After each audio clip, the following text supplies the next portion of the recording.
اخبار تاجیکستان و جهان در پخش مستقیم از دفتر مرکزی رادیو آزادی پیشکش شما می شود. شعله گلخوجه هستم. سلام. نخست نگاهی میاندازیم به سرخط موضوع امروز 20 اوگوست. قرب رسمی دلار بلند رفت. ساکنان نگرانند که بهانه برای گران کردن نرخ محصولات می شود. مناوزی کارتوشکا خیس 4.5 سوم با پیاز خیس 3.5 سوم با این چی میشه رفته دلار که خیس نمیشه. نیزوی داخلی میلیون ها نفر را در یمن در پیش روی گرسنگی قرار داده است. کمبود شدید غذا آثار خود را در جسم اطفال میگذارد. ببینید فقط پوست و استخوان شده است. او هیچ بیماری ندارد که مانع به تغذیه او شود و از اون نتیجه کم غذایی است. و سرباز سابق در قسمت عسکری سلامتیش را از دست داده است و طلب دارد که او را معالجه کنند. ظاهراً این مسئولیت را کسی بر دوش گرفتن نمیخواهد. بعد یک سال بی تغییر ماندن قرب رسمی دلار، امروز بانک ملی تاجیکستان اعلان کرد که قرب دلار بالا برداشته شد. مسئولان بانک ملی گفتند این تصمیم به خاطر از بین بردن فرقیت با قرب فروش دلار در بازار غیر رسمی گرفته شده است. همزمان اعتراف شده است که مردم برای مبادله دلار به بانک ها کمتر مراجعت میکردند. همکنون بالا رفتن قرب دلار نگرانی ساکنان را از احتمال تاثیر آن به نرخ آذوقه‌واری در کشور به بار آورده است. مولا رجب یوسفی و شهلوی عبدالله در همین باره گزارش دارند. در تاجیکستان قرب رسمی سامانه در برابر دلار آمریکایی در یک شب 27 درهم پایین رفت. اگر روز 19 اوگوست در بانک‌ها در عوض $1 9 سامانه و 43 درهم میدادند، پس روز 20 اوگوست قیمت $1 به 9 سامانه و 70 درهم رسید. بانک ملی تاجیکستان میگوید سبب اساسی بالا بردن قیمت رسمی دلار این از بین بردن فرقیت قرب در بانک و بیرون از آن میباشد، چون تا صبح امروز 20 اوگوست قرب دلار در بازار سیاه نسبت به بانک‌ها 20 سامانه و حتی بیشتر از آن برای هر $100 فرقیت میکرد. محض به این خاطر بانک ملی میگوید به خاطر بودن این فرقیت مردم برای عوض کردن دلار کمتر به بانک‌ها مراجعت میکردند. بالاروی قرب دلار از حال مردم را نگران کرده است، زیرا آنها میگویند اکنون این بهانه برای بالا بردن نرخ محصولات میگردد. همه میدونیم که نرخ بازار تماما میخیزد. بعد از این سبب باید که بینوبت میگیرن، معاش هم زیاد باید شود. همه ضرر میبینه وقتی نرخ است مثلا معاش نمیرسه. مناوزی کارتوشکا خیس 4.5 سوم با پیاز خیس 3.5 سوم با این چی میشه رفته دلار که خیس نمیشه. بعضی از فروشنده ها هم میگویند نگرانی مردم به اساس نیست، چون نرخ بسیاری از محصولات به قرب دلار بستگی دارد. جای ترکیه ایربوری روسیه نمیشه، فقط بوری ترکیه دبی میرن، ای ترکیه میرن، مثلا نه بوری خیتوی میرن، ای جو میرن، این بورو قیمت میشه. کارشناسان بر این نظرند که با یک تصمیم بانک ملی نمیتوان قرب اسعار ملی را معتدل نگاه داشت. احتمال هست باید ما انتظار باشیم که قرب در بازار سیاه از 1000 سامانه هم میگذرد. این تاثیر منفی هم به نظام بانکی میرساند هم به قرب پول ملی. بار آخر قرب رسمی دلار در تاجیکستان ماه ایول سال 2018 تغییر یافته بود. موضوع پول رو ادامه میدیم و حالا درباره دورنمای انتقال آن صحبت میکنیم. بانک ملی تاجیکستان در صدد تأسیس یک مرکز انتقال پول است که من بعد ارسال مبلغ‌ها از خارج توسط آن صورت خواهد گرفت. تأسیس چنین نظام فراهم کردن انتقال زود، بی خطر و ثابت پول در شکل غیر نقدی گفته می شود. همکارم عبدالله شورف این موضوع رو پیگیری داشت و حالا با ما است تا به سوالها پاسخ بدهد. عبدالله سلام، آیا معلوم است که در صورت فعال شدن این نظام در سیستم انتقال پول چه تغییرات به میان خواهد آمد؟ سلام شهلا. بانک ملی در یک پاسخ کتبی به رادیو آزادی گفت این مرکز در حال بنیاد شدن است. بنابر طلبات نو شرکت‌های انتقال پول برای حق فعالیت در تاجیکستان باید عضو سیستم ملی انتقال پول شوند، بعداً در بانک ملی حساب باز کنند و در آنجا مبلغ بگذارند و تنها در همین صورت حق دارند مثلا $200 و یا 5000 روبل مهاجر تاجیک را به نزدیکانش از روسیه به تاجیکستان انتقال بدهند. تنها در صورت وجود داشتن مبلغ شرکت پولفریست در حسابش در تاجیکستان پول مشتری به نزدیکانش داده می شود. خب عبدالله، فرض کردیم این مرکز به کار درآمد. آیا کمیسیه و یا فایز ارسال پول به تاجیکستان ارزان و اینکه برعکس گران می شود؟ کارشناسان و متخصصانی که این ساحه را از نزدیک می‌دانند میگویند این اقدام بانک ملی ناگزیر باعث گران شدن نرخ خدمات انتقال پول می‌شود. ماریا میخایلووا مدیر عامل انجمن ملی پرداخت‌ها در روسیه که شرکت‌های انتقال پول عضو آن هستند روز 20 آگوست در صحبت با رادیو آزادی چنین گفت: акнун бонки миллӣ чунин шарти нав гузошт ки ҳама талабҳои қаблиро зери суол мегузорад. Он ҳама сармоягузориҳое ки ширкатҳо анҷом доданд зери суол рафтанд ва акнун гарон шудани нархи хизматрасониро бояд интизор буд.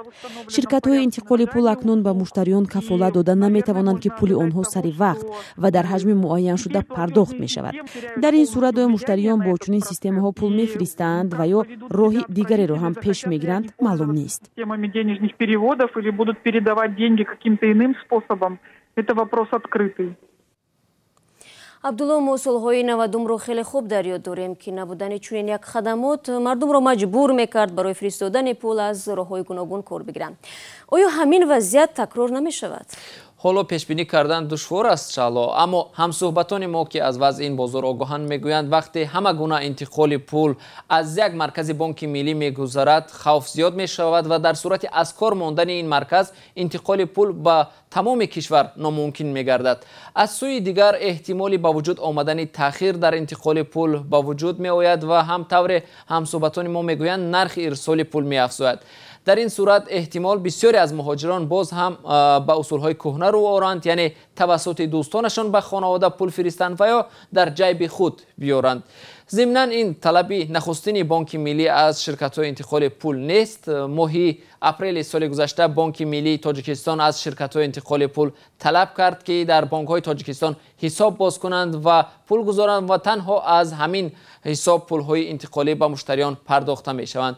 تاجیکستان یکی از کشورهای به حساب می رود که اقتصادش پایبند پولهای انتقالی مهاجران است. سال گذشته مهاجران توسط سیستم‌های انتقال پول تنها از روسیه به تاجیکستان 2.5 میلیارد دلار و در 3 ماه سال روان 462 میلیون دلار پول فرستادند.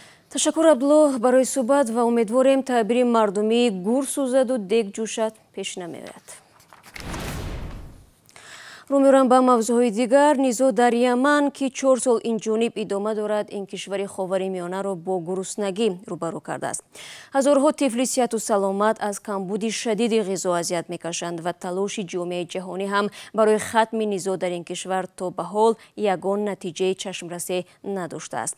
در حالی که جانب‌ها برای نفوذ مبارزه می‌برند، عائله‌های یمنی به ویژه در دهات دوردست به خاطر یک بردنان جان می‌کنند.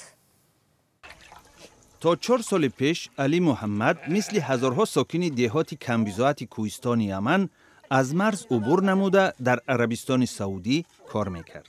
ولی با آغاز جنگ در مناطق مرزی او در خانه نشسته شاهد آن است که پسر 2 ساله‌اش معز از کمبود شدید غذا به یک پاره پوست و استخوان مبدل شده است.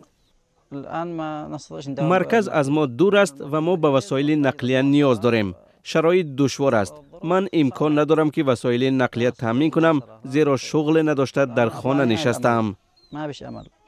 سازمان ملل متحد نزاع در یمن را از بزرگترین فاجعه های جهانی عنوان داده تاکید می کند که آن یکی از کمبغلترین کشورهای عربی را با قحطی روبرو کرده است. جنگ رفت و آمد میان منطقه ها و وابسته به آن صادرات و واردات کمک ها، غذا و مواد سوخت را کاهش داد. بر علاوه تورم وسعت یافته درآمد خانواده ها را به زمین زد. معاش خادمان دولتی سری وقت پرداخت نمی شود و اوج برخوردها مردم زیاد را به ترک منزل دائمی زیست و جای کارشان وادار کرده است. پیش از جنگ من می توانستم به سعودیه سفر کنم و حالمان خدا را شکر خوب بود. با آغاز جنگ راه بسته است. روزهای می شد که برای خوردن غذای کافی نداریم. تا زمانی که حال چنین است نه کار خواهیم داشت و نه امید به آینده. به قول سازمان ملل متحد سالهای اخیر عربستان سعودی برنامه تأمین شغل اهالیش را عملی نموده هزارها مهاجر کاری یمنی را به بازگشت وادار کرد.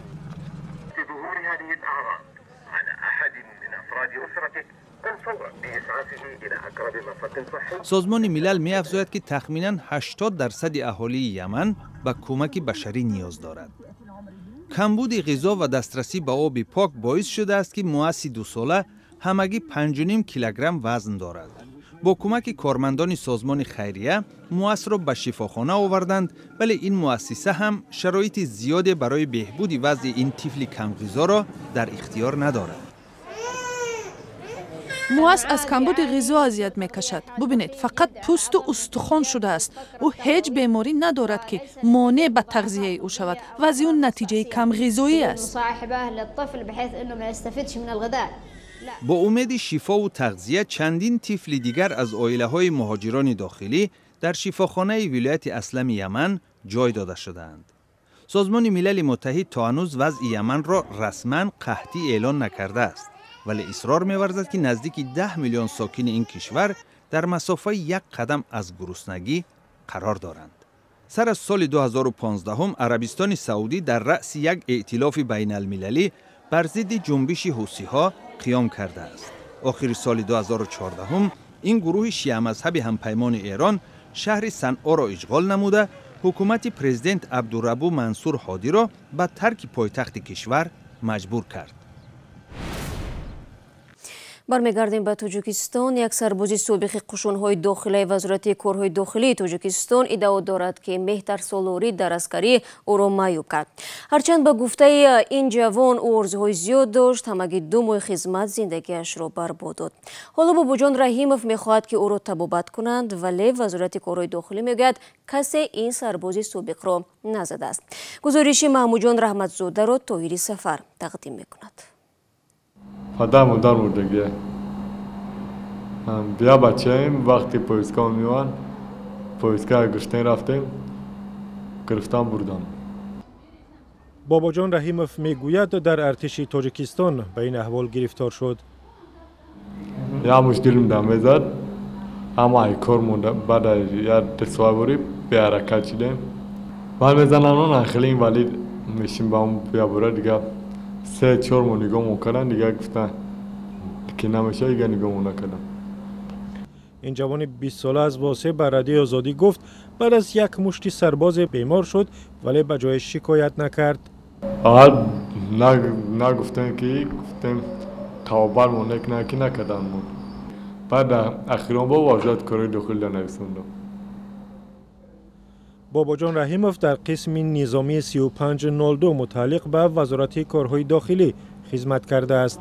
فروخ جابیروف سردار سابق شعبه طبی ریاست نیروهای وزارت امور داخلی بر رادیو آزادی گفت که باباجان رحیمov را کسی نزده است و او خودش هنگام درس یک باره به سکته هرمغز گرفتار شده است. یگان کارکردگی نیست در وقت درس شیدگی وقتی درس نمیشه آرام شیشتگی درس خوندهسن یک کفشش میره و میغلطه. یعنی همه تصدیق شدگی کمیسیون مرکزی حربی طبی دیدگی برآوردگی خلاصه‌شون قرابولو وزیر تندرستی کرسی بدن وزیر کارهای داخلی همه طرفا دیدن خیلی حالت‌ها نبوده که. اما طبیبان بعد از معاینه سربازی بیمار در خلاصه طبیشان نوشتند که هنگامی به شفاخانه آوردن باباجان رحیمov در روز 30 نوامبر سال 2017 وضع بیمار وزنین بود و در قسم کمر و 4 بند ستون مهره زخمی 12 سانتی متری دیده میشد. بدرفتاری با سربازان در ارتش تاجیکستان یک مشکل جدی به حساب می رود و تاکنون 10 سرباز و افسر برای لطوکوبی هم خدمت یا زیر دستشان به زندان محکوم شدند. و مهلت حبسی پیشکی پرزیدنت سابق قرغیزستان المسبک اتنبویف تا 26 اکتبر تمدید شد. در این باره دادگاه نویه 1 می شهر بیشکک قرار قبول کرد. در اساس قرار پیشین اتنبویف تا 26 آگوست به حبس گرفته شده بود. زمیر جاوشی وکیل مدافع اتنبویف گفت که این قرار پایمالسازی نوبتی قانون می باشد. تا پایان برنامه امروز چند ثانیه دیگر مانده است. اگر میخواهید 24 ساعت در روز با خبرهای تازه آگاه شوید پس از وبسایت ما استفاده برید. آزادی ویدیو کانال رادیوی آزادی در خدمت شما بینندگان عزیز است. همچنین صفحه های ما در شبکه‌های اجتماعی نیز فعال میباشند. تشکر زیاد که با ما بودید تا آخر برنامه و تا ملاقات بعدی. خدا نگهداری هر یک شما.